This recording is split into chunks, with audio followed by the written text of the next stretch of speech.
صلوا عليه وسلموا تسليما اللهم صل على سيدنا مولانا محمد وعلى آل سيدنا مولانا محمد اللهم صل على سيدنا مولانا محمد وعلى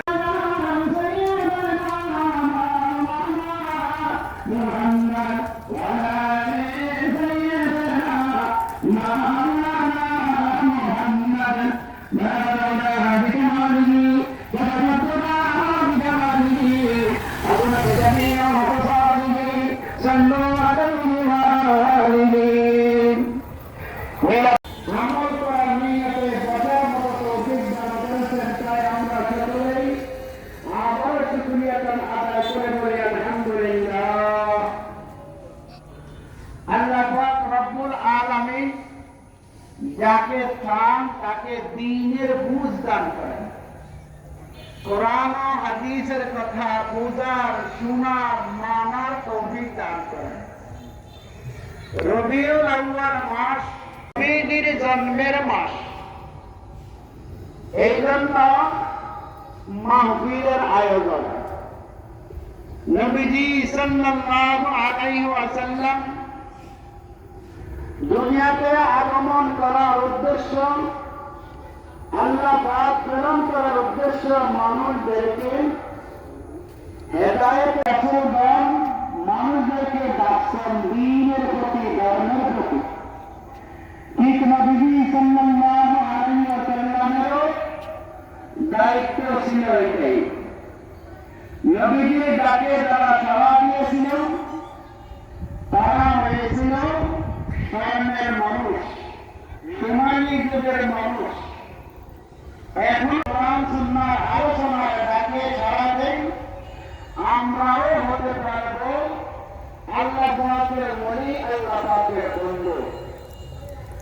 নবীজি সাল্লাল্লাহু আলাইহি ওয়াসাল্লাম দয়ার নবী, মায়ার নবীজি সাল্লাল্লাহু আলাইহি ওয়াসাল্লাম যেভাবে তালিম দিয়েছেন সাহাবায়ে কেরামদেরকে, সেইভাবেই তারা তৈরি হয়েছিল।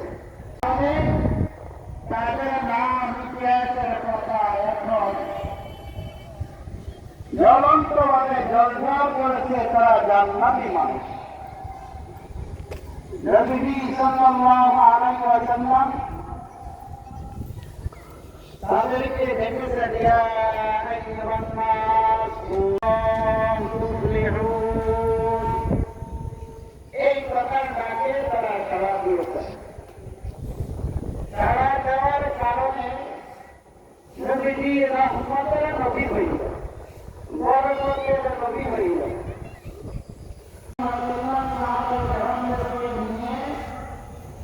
মাঠে উপস্থিত হইল। আসলে এমন সময়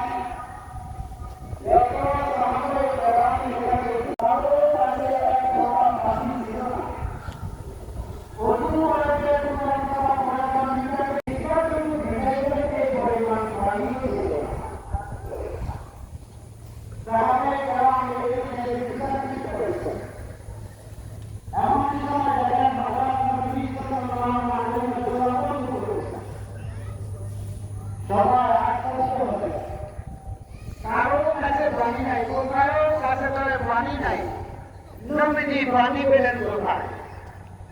এই দেখে সাহাবায়ে কেরাম জিজ্ঞাসা করলেন, তোমরা এদিকে আসো কেন?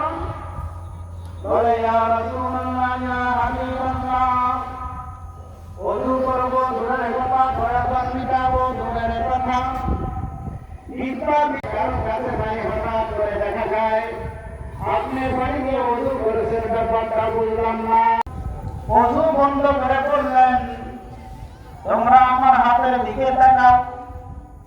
নবীজি সাল্লাল্লাহু আলাইহি ওয়াসাল্লাম হাতের আঙ্গুলগুলিকে এইভাবে নিচের দিকে দিয়ে ধরে